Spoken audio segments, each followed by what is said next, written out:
hobi melanggar lingkungan, bakar hutan dan sebagainya. Karena apa? Berisiko bisnis. Si investor ini melihat dari perspektif risiko. Ada nggak sih perusahaan ini risiko sosialnya? Itu kan sebetulnya kata responsibility juga melekat di situ. Betul. Kalau bicara sebagai responsible issuer, issuer itu yang mengeluarkan saham, ya.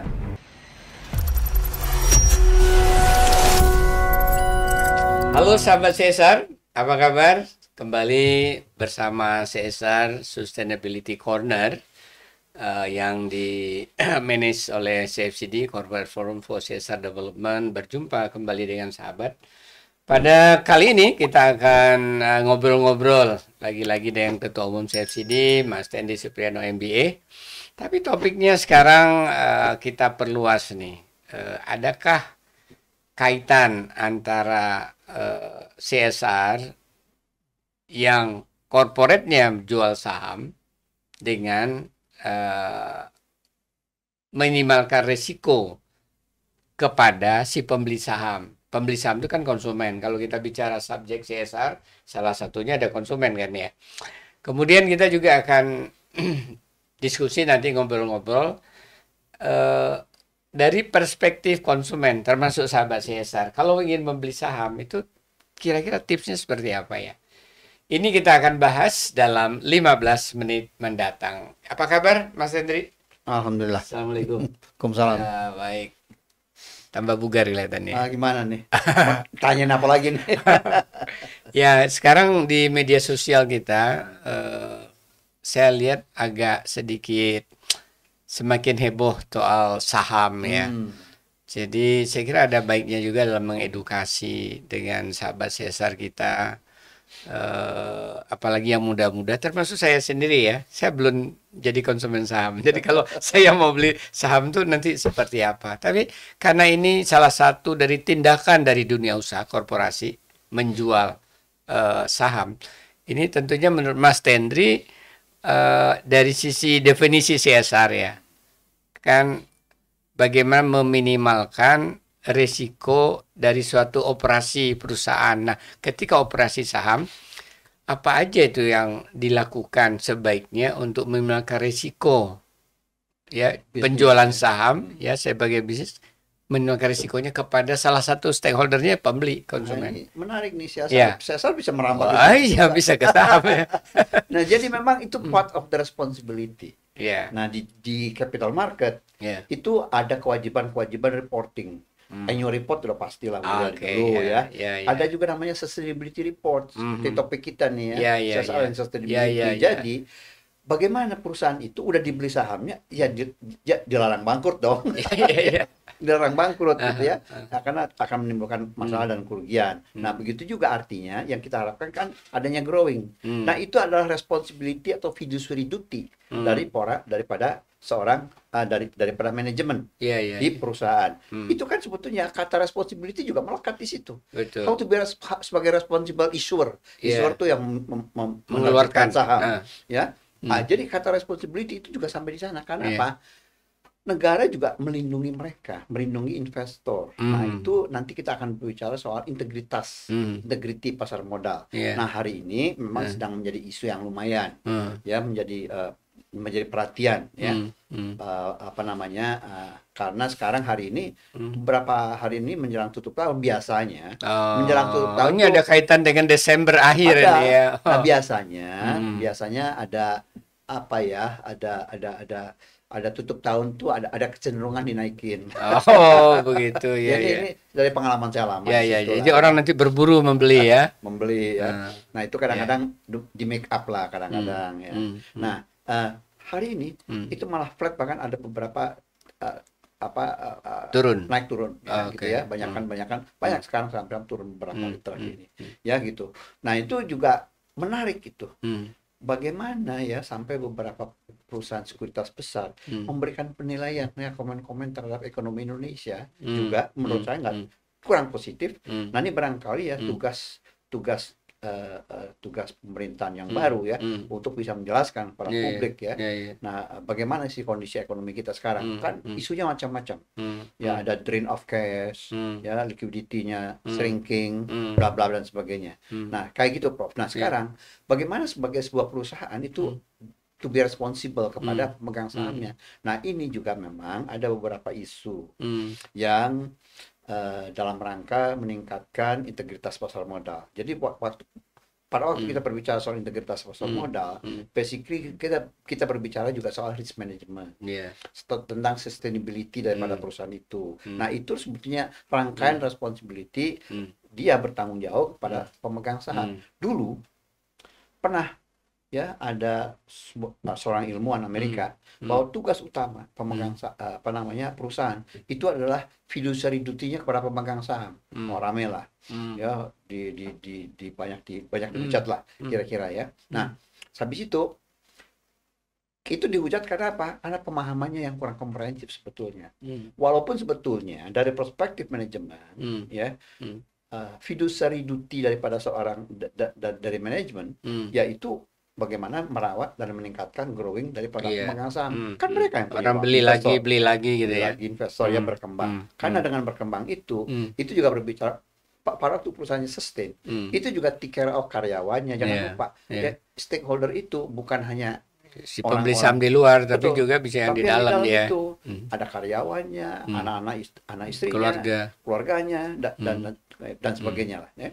Pemegang sahamnya kayak gitu. Oke, jadi prinsipnya kalau tadi perusahaan yang jual saham tadi menegakkan prinsip transparansi, melaporkannya, perkembangannya, naik turunnya, itu sudah bagian dari upaya bahwa dia meminimalkan risiko ya. Ya. Di samping tentunya dia memanage bisnisnya dengan baik ya, sehingga dengan bisnisnya berkembang maka harga nilai saham jadi meningkat gitu kan ya. Memang hari ini tuh ada lontaran-lontaran lah ya bahwa ini judi nih kayak gitu ya. Saya juga pernah. Nah, gimana? Memang ada aspek-aspek spekulasi di dalam pembelian saham ini. Ada lah ya. Ada ya. Mohon maaf lah ya, jangan lagi saham. Sekarang selembar koin aja ditosing jadi judi. Ayo gimana nih? Nah, jadi iya. AB gitu ya. AB, burung atau ini ya, bisa aja. Garuda. Anything ya, bisa dimainkan. Nah, sekarang di harga saham kadang-kadang jadi pada waktu orang bermain tadi itu spekulatif itu karena knowledge yang terbatas atau keterbukaan daripada perusahaan publiknya sendiri. Hari ini sebetulnya ada perusahaan publik itu dengan ESG, itu concern kita nih, environment, social and governance. Jadi tadi sebetulnya, mungkin bertanya orang, apa bedanya CSR sama ESG? Basically sebetulnya everything parameternya itu sama. Cuman ini dari kaca investor nih ESG ya. Dari kacamata investor ESG, si investor itu nggak mau ya melihat perusahaannya atau nggak mau invest lah. Perusahaan yang doyan hobi melanggar lingkungan, bakar hutan dan sebagainya. Karena apa? Berisiko bisnisnya. Risiko. Nggak tertarik konsumen membeli. Sekarang ada kesadaran makin tinggi, mereka dihindari. Jadi itu aspek environment, ya. Begitu juga hari ini perusahaan-perusahaan yang ekstraktif itu udah sangat sulit untuk mendapatkan pembiayaan dari bank, ya. Jadi mereka ke saham. Kebanyakan issuing saham, ya, atau direct investor, ya. Nah, itu kenapa? Karena kesadarannya makin tinggi para investor, ya, kebijakannya mereka nggak mau beli saham yang berpotensi merusak lingkungan. Itu. Baik. Ya, itu I-nya. Iya.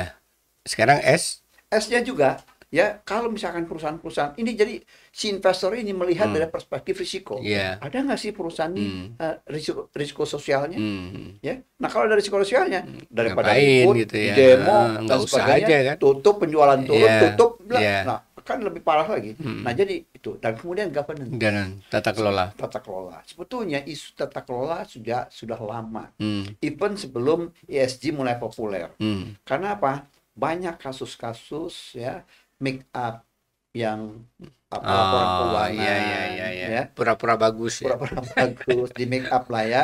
Saya kan orang keuangan, Bro, ya. Nah, saya juga pernah kerja di sebuah perusahaan TBK ya. Nah, jadi saya lihat ya banyak perusahaan-perusahaan yang melakukan itu faktanya ya. Faktanya itu kan mereka gagal bayar dan sebagainya. Bahkan ada perusahaan yang baru.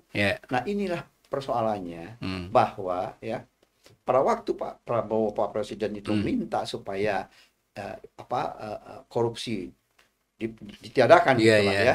Nah, itu kan dizerokan itu kan gencar banget. Nah, tetapi kalau beliaunya berpikir bahwa kewenangannya hanya terbatas pada birokrasi, nggak benar juga. Harus beyond itu. Karena apa? Semua level lah ya. Yang nyogok banyakkan swasta. Ya, jadi kejadian seperti itu. Ya, misalkan kasus gula lah ya. Sebetulnya kan tidak seperak pun uang negara keluar. Nggak ada. Ya. Izin impornya aja. Izin impornya aja kemudian dijual ya dan sebagainya. Tidak satu perak pun menggunakan uang negara. Tetapi ada delik yang menguntungkan pihak lain ya, walaupun itu masih yet to be proven ya, to be proved ya. Baik Mas Hendri, ini masih ada tahap kedua yang mau kita sampaikan ke sahabat CSR. Sahabat CSR, itu dari bagian pertama yang saya sampaikan dari perspektif perusahaan dan CSR kaitannya dengan penjualan saham. Kita mau lihat sekali lagi bagian lain lagi, yaitu bagaimana perspektif dari sisi konsumen ketika konsumen ingin membeli saham. Tapi sebelum kita lanjutkan, jangan lupa ya, view, like, dan juga di-share buat teman-teman yang lain supaya lebih bermanfaat, dan juga di-subscribe bagi teman-teman yang belum subscribe. Ya. Baik Mas Hendri, kalau kita posisikan kita sebagai konsumen ini, pembeli saham. Mas Hendri saya mau membeli nih, andaikan memang prospek tadi ya.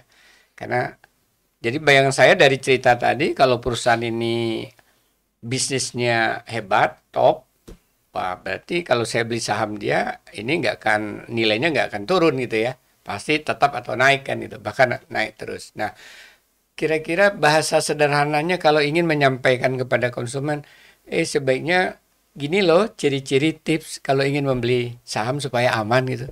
Bisa Mas Hendri barangkali bisa berikan saya tips sederhana aja. Lama juga berkecimpung di situ, bahkan pernah jadi komisaris di perusahaan sekuritas juga. Wah, hebat dong. Nah, jadi menarik lah ya.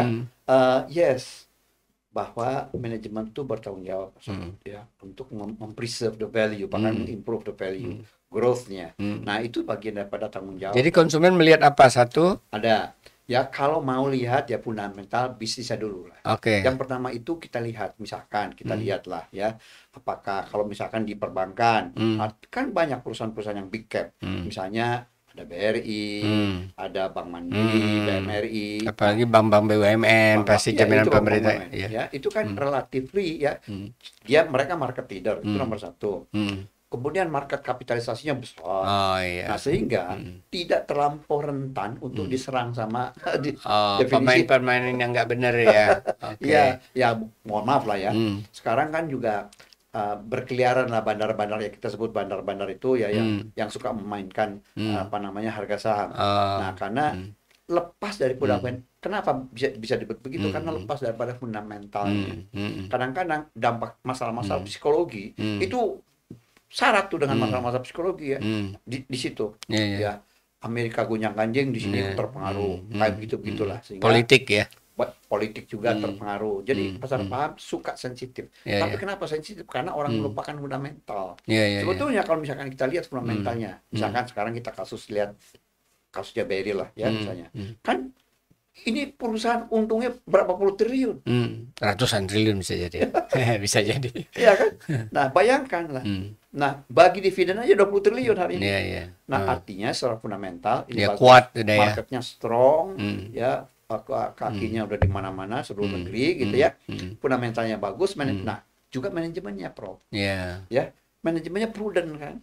Nah, kita tidak pernah terdengar ada masalah gitu ya. Alhamdulillah nggak pernah terdengar. Nah, artinya bahwa mereka dan tidak pernah rugi gitu ya. Alhamdulillah kelihatannya karena memang cukup solid bisnisnya. Nah, jadi itu silakan pilih yang perusahaan-perusahaan yang secara fundamental bagus, marketnya bagus, nasabahnya bagus, kalau bisnisnya bagus.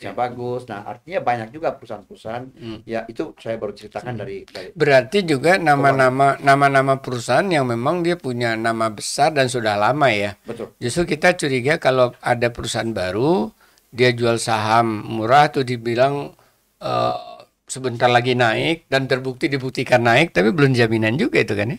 Ya makanya kembali lagi ya fundamentalnya. Kita lihat fundamentalnya. Ya. Karena ya ya apa ya perusahaan yang langsung masuk ke bursa itu kadang-kadang market cap-nya langsung melonjak gitu ya. Apakah it's the real value? Nah, kita masih ada walaupun dilakukan due diligence ya dari hukum, keuangan dan sebagainya. Nah, tetapi masalahnya nggak berhenti di masalah pembukuan. Bagaimana prospeknya ke depan? Gimana growth-nya? Baik. Supaya bisa membagi dividen dengan layak dan harga sahamnya steady untuk bertumbuh. Baik Mas Henry, sahabat Cesar, jadi kalau mau milih-milih beli saham tadi ya fundamental corporate bisnisnya ini ya memang harus dicermati oleh teman-teman ya. Kalau nggak ngerti bagaimana ya diskusilah dengan teman-teman lain bagaimana melihat perkembangan bisnisnya yang semakin maju, bagaimana melihat leadership-nya, bagaimana melihat bahwa growth dari keuntungan perusahaannya selalu berkembang. Lagi-lagi jangan lupa ya, view, like, subscribe, dan bagikan ke teman-teman yang lain sehingga bisa bermanfaat. Mas Henry, sampai jumpa kembali pada topik lainnya. Terima kasih sahabat Cesar yang telah selalu mengikuti Cesar and Sustainability Corner bersama Corporate Forum for Cesar Development.